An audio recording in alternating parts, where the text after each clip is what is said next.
Hello friends, welcome to my channel Murmu study. তো friends, আজকে আমরা ক্লাস 5-এর লেসন 5 মাই স্কুল ডেজ গল্পটি পুরোপুরি বাংলাতে অনুবাদ করব। ঠিক আছে, তো চলো শুরু করি। My school days. My school days মানে আমার স্কুল দিনগুলি। লেটস বিগিন, চলো শুরু করি। Do you love to go to school? তুমি কি স্কুল যেতে ভালোবাসো? Which subject do you like the most? কোন বিষয়টি তোমার সবচেয়ে প্রিয়? Can you guess whose school days we are going to read about? তুমি কি বা তোমরা কি অনুমান করতে পারো যে কার স্কুল দিনগুলি আমরা আলোচনা করতে যাচ্ছি? তো চলো পড়াটা শুরু করি। Let's read.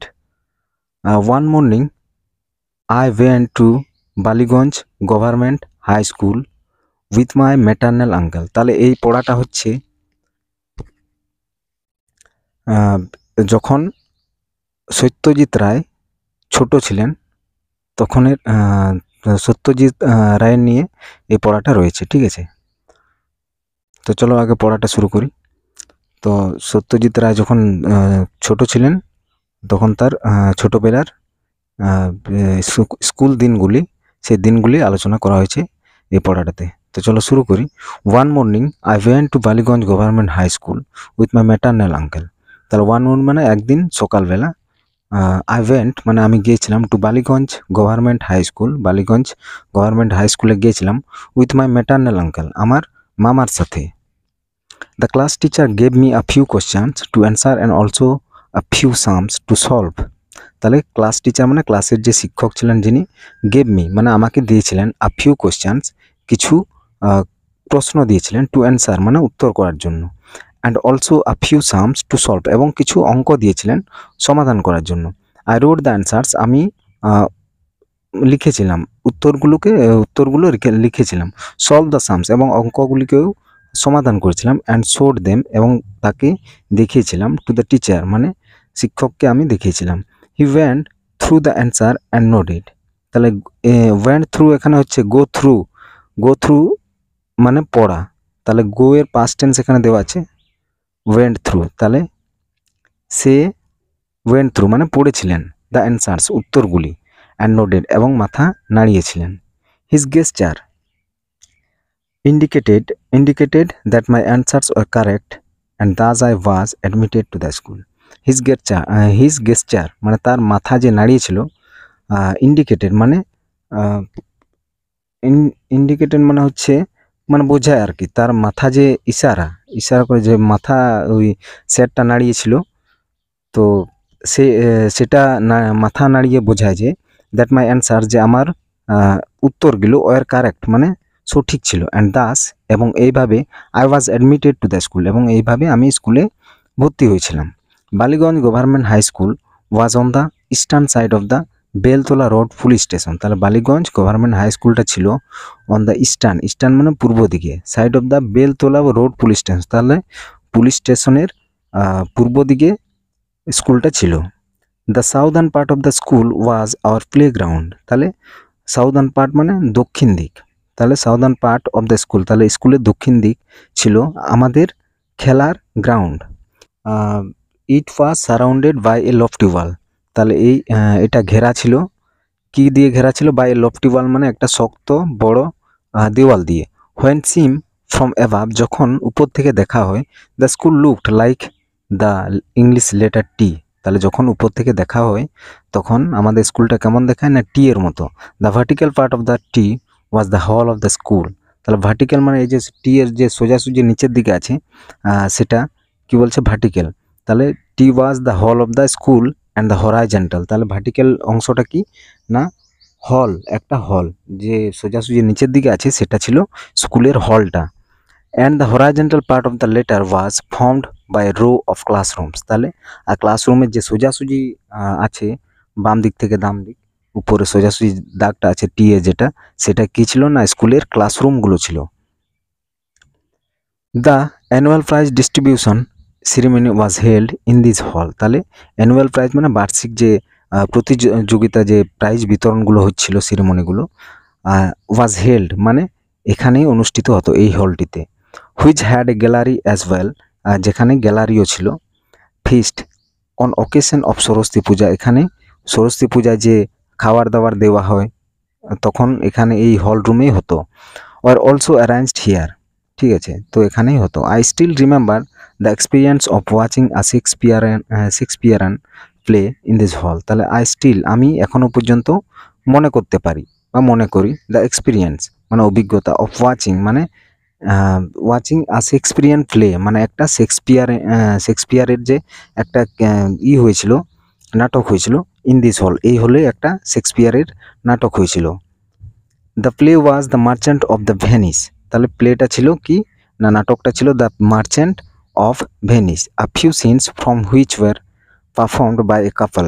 তাহলে ওই যে ইটা ছিল, নাটকটা ছিল the merchant of Venice, a few scene, ওইটার যে কিছু সিনগুলো ছিল বা কিছু যে নাটকটার সিনগুলো বা মুহূর্তগুলো ছিল, from which were performed by a couple.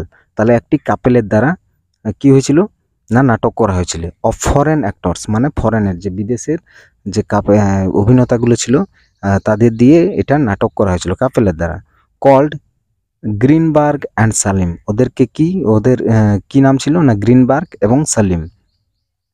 A Charlie Chaplin movie was also seen here once. তাহলে একটা চার্লি চ্যাপলিন মুভিও এখানে কি করা হয়েছিল না, সিন মানে স্ক্রিন করা হয়েছিল, স্ক্রিনড, এখানে দেখিয়েছিল আর কি, পর্দায় স্ক্রিন করা হয়েছিল মানে পর্দায় দেখানো হয়েছিল। কি নামটা ছিল, এ চার্লি চ্যাপলিন। এবার পরেরটা দেখো, দেয়ার, লেটস কন্টিনিউ, চলো চালিয়ে যাই। There were quite a number of good teachers in our school. তাহলে আমাদের স্কুলে কি ছিল, গুড টিচার্স মানে কিছুগুলো ভালো সংখ্যক স্কুল টিচার ছিল, মানে ভালো টিচার ছিল, শিক্ষক ছিল। BD Roy taught us English, BD Roy আমাদেরকে ইংলিশ পড়াতেন। He was a small man who took great care to ensure that we pronounce. তাহলে he was a small man, তাহলে তিনি ছিলেন একজন ছোট্ট মানুষ, ছোটোখাটো। হু টুক গ্রেট কেয়ার, আমাদেরকে যে মানে ভালো আর কি পড়াতেন। Two ensure that we pronounce, যেটা মানে আমাদেরকে ইংলিশ পড়াতেন না, তো কেমনভাবে উচ্চারণটা, উচ্চারণ করতে হয়, তিনি মানে ভালো করে আমাদেরকে বোঝাতেন ইংলিশ কারেক্টলি। তাহলে ইংলিশ কিভাবে ভালো করে সঠিকভাবে উচ্চারণ করতে হয় সেগুলো আমাদেরকে বোঝাতেন। One day he told us the story of the ox and the frog. তাহলে ওয়ান ডে মানে একদিন, হি টোল্ড আস আমাদেরকে কি না বলে দেয় বা বলেছিলেন, দ্য স্টোরি একটা গল্প, অফ দি অক্স একটি ষাঁড়ের, অ্যান্ড দ্য ফ্রগ এবং একটি ব্যাঙের। অ্যাসোপস ফেবেলস, কিসের থেকে বলেছিলেন না, অ্যাসোপসের যে উপকথা রয়েছে সেটার থেকে এই গল্পটি আমাদেরকে বলেছিলেন। Before telling us the story, গল্পটি আমাদেরকে বলার আগে, হি টট আস, সে আমাদেরকে শিখিয়েছিলেন, how the pronunciation of the depends on whether the following words begin with vowel or a consonant. তাহলে গল্পটি বলার আগে আমাদেরকে শিখিয়েছিলেন কি না, হাউ দ্য প্রোনাউন্সিয়েশন, কীভাবে উচ্চারণগুলি হয়, অফ দি এর, তাহলে দি এর কীভাবে উচ্চারণটা হয়, depends on whether the following word begins with a vowel or a consonant. তাহলে কি বলছে, যখন একটি ওয়ার্ড ভাওয়েল দিয়ে শুরু হয় তখন কি উচ্চারণ হয়, আর যখন একটি ওয়ার্ড কনসোনেন্ট দিয়ে শুরু হয় তখন কি উচ্চারণ হয়। তাহলে এখানে কি বলেছে না, যদি ওয়ার্ডটি, এখানে যেমন উদাহরণ একটি বলে দিচ্ছি, দ্য দি অক্স আছে এখানে, তাহলে ভায়োল দিয়ে শুরু আছে অক্সটা, তাহলে এখানে উচ্চারণটা হবে দি, আর এখানে ফ্রগটা এফ মানে কনসোনেন্ট দিয়ে শুরু আছে, তাহলে এখানে উচ্চারণ হবে দা। ঠিক আছে, তো তোমরা এটা মনে রাখবে, যদি ভায়োল দিয়ে শুরু হয় তাহলে দি, আর যদি কনসোনেন্ট দিয়ে শুরু হয় তাহলে দা হবে। ঠিক আছে। আই ফন্ডলি রিমেম্বার আওয়ার হেড পণ্ডিত, আমি বিশেষভাবে বা ভীষণ, রিমেম্বার মানে আমি মনে করতে পারি, আওয়ার হেড পণ্ডিত আমাদের হেড পণ্ডিতকে।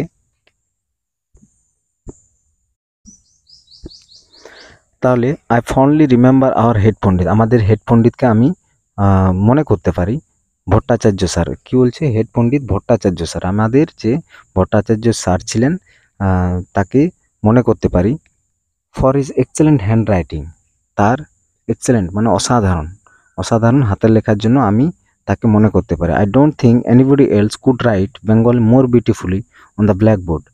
তাহলে আমার মনে হয় না এনিবডি এলস কুড রাইট, আরও কে মানে আরও আর কেউ লিখতে পারবেন তার মতো সুন্দর ব্ল্যাকবোর্ডে আবার কেউ লিখতে পারবেন আমার মনে হয় না। মানে তিনি তার হাতের লেখাটা অনেক সুন্দর ছিল, ঠিক আছে, মানে ভট্টাচার্য স্যারের। I was not very good at sports, তাহলে আমি স্পোর্ট মানে খেলাধুলাতে আমি ভালো ছিলাম না, নট ভেরি গুড খুব ভালো ছিলাম না।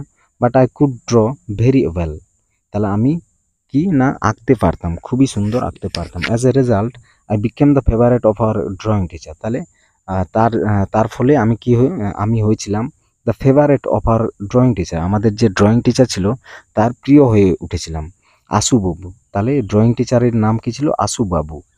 হি was given the charge of decorating the hall for the annual prize distribution ceremony. তাহলে he was given the charge of decorating, তাহলে তিনি আমাকে কি দিয়েছিলেন? ডেকোরেটিংয়ের যে দায়িত্বটা আমাকে দিয়েছিলেন, হলের ডেকোরেটিংয়ের অ্যানুয়াল প্রাইজ ডিস্ট্রিবিউশন সেরিমনি। তাহলে প্রাইজ যে বিতরণ অনুষ্ঠান, সেটার ডেকোরেটিং করার জন্য আমাকে তিনি দায়িত্ব দিয়েছিলেন।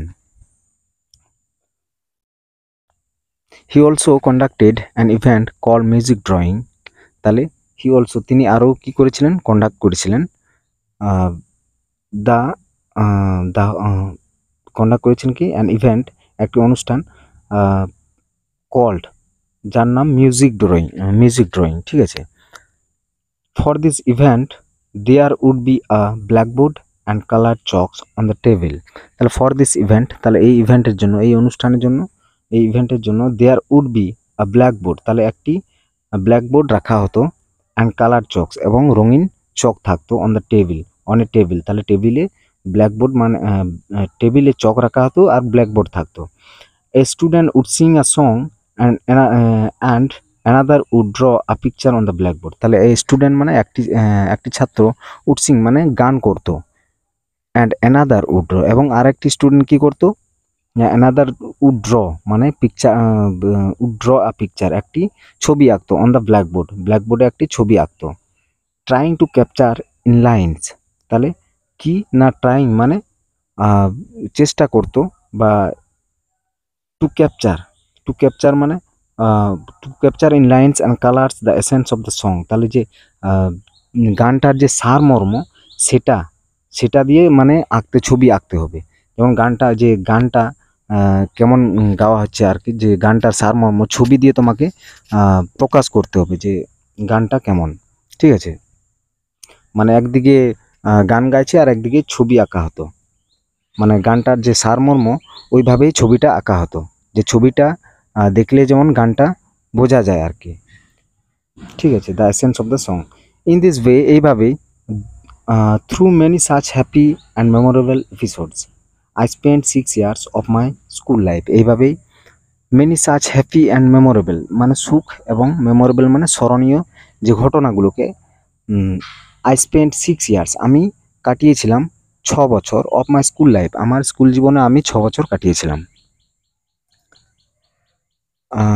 তারপরে দেখো 10 years আফটার লিভিং স্কুল, 10 বছর পর, 10 years আফটার লিভিং স্কুল মানে স্কুল ত্যাগ করা 10 বছর পর, আই ওয়েন্ট ব্যাক আমি ফিরে গিয়েছিলাম, দেয়ার জাস্ট ওয়ান্স আমি একবার স্কুল ফিরে গিয়েছিলাম। Probably to attend a reunion of x students, তাহলে প্রবাবলি সম্ভবত, টু অ্যাটেন্ড মানে উপস্থিত হতে, এ রিইউনিয়ন একটি রিইউনিয়ন মানে পুনর্মিলিত, অফ এক্স স্টুডেন্টস মানে আগের যে স্টুডেন্টগুলো ছিল সেটার জন্য একটা রিইউনিয়ন অফ এক্স স্টুডেন্টস ডাকা হয়েছিল আর কি। As I enter the hall, যখনই আমি স্কুল হলে ঢুকেছিলাম, আই নোটেড আমি লক্ষ্য করেছিলাম, উইথ সারপ্রাইজ মানে আমি অবাক হয়ে যে লক্ষ্য করেছিলাম, that I could not recognise it আমি এটাকে মনে করতে পারছিলাম না। The hall which has seemed, the hall মানে হলটি, যেটা দেখাতো আর কি, আগে দেখাতো এনারমাস আর্লিয়ার মানে আগে খুব বড় দেখাতো আর কি, did not seem to be quite that big then মানে এখন বড় দেখায় না, ঠিক আছে, আগে বড় দেখাতো এখন আর বড় দেখায় না। নট অনলি দ্য হল, শুধুমাত্র হলেই না, বাট ইভেন দ্য ডোরস, দরজাগুলো, দ্য ক্লাসরুমস, শ্রেণীকক্ষগুলো, দ্য বেঞ্চগুলো অ্যান্ড দ্য করিডোর মানে বারান্দাগুলো appear to be much smaller, কি মানে ছোট দেখায়। এখন যখন আচার্য বলছি, সরি, সত্যজিৎ রায় যখন গিয়েছিলেন তখন কি না পরে ছোট দেখায়, হলরুমগুলো, ক্লাসরুমগুলো ছোট দেখায়, বেঞ্চগুলো আগে বড় দেখাতো, এখন ছোট দেখায়। দিস ফিলিং ওয়াজ ন্যাচারাল, এই অনুভূতিটা ওয়াজ ন্যাচারাল মানে স্বাভাবিক, যদিও এই অনুভবটা স্বাভাবিক ছিল। I was 5 feet there 3 inches tall, আমি কি ছিলাম না 5 ফুট 3 ইঞ্চি লম্বা ছিলাম। হোয়েন আই লেফট স্কুল, যখন আমি স্কুল ত্যাগ করেছিলাম। And now I have grown to about 6.5 feet, তাহলে এখন আমি 6 ফুট 6.5 ফুট আর কি, তাহলে 6 ফুট 6 ইঞ্চি, হাফ ফিট মানে 6 ইঞ্চি, তাহলে 6.5 ফুট, এখন আমি 6.5 ফুট হয়ে গেছি। আর আগে আমি কত ছিলাম, আগে ছিলাম 5 ফিট মানে 5 ফুট 3 ইঞ্চি, আর এখন হয়ে গেছি 6 foot 6.5 foot. I have grown a lot in, আমি কি না বেড়ে গেছি আর কি, lot in all these years, এই বছরগুলিতে আমি এই কত বছর হলো সেই দিনগুলিতে, আমি এই বছরগুলিতে আমি বেড়ে গিয়েছিলাম। But my school has not, কিন্তু আমার স্কুলটা মানে সেই রকমই আছে, মানে বড় হয়নি, কিছু হয়নি, ঠিক আছে, আর আমি বেড়ে গেছি। I have never gone back to my school since then, তারপর থেকে আমি কখনো স্কুল যাইনি। It is indeed a pleasure to look back and relive the past moments of joy. It is indeed a pleasure to look back and relive the past moments of joy, তাহলে কি বলছে, ইট is indeed মানে পিছনে ফিরে তাকানো, ইট is indeed মানে প্রকৃতপক্ষে, এটা প্রকৃতপক্ষে একটা আনন্দের, টু লুক ব্যাক মানে পেছনে তাকানোর একটা আনন্দের, and relive the past moments of joy মানে এবং রিলিভ মানে এবং অতীতের যে আনন্দের মুহূর্তগুলিকে মনে মনে ফিরে পাওয়া সত্যিই একটা আনন্দের বিষয়, ঠিক আছে। তো ধন্যবাদ সবাইকে। তো কেমন লাগলো ভিডিওটা, যদি ভালো লাগে তাহলে অবশ্যই লাইক করবে, আর এরকম ভিডিও যদি আরও পেতে চাও তাহলে অবশ্যই চ্যানেলটিকে সাবস্ক্রাইব করে নাও, ঠিক আছে। আর ঠিক আছে, সবাইকে ধন্যবাদ, থ্যাংক ইউ ফর ওয়াচিং।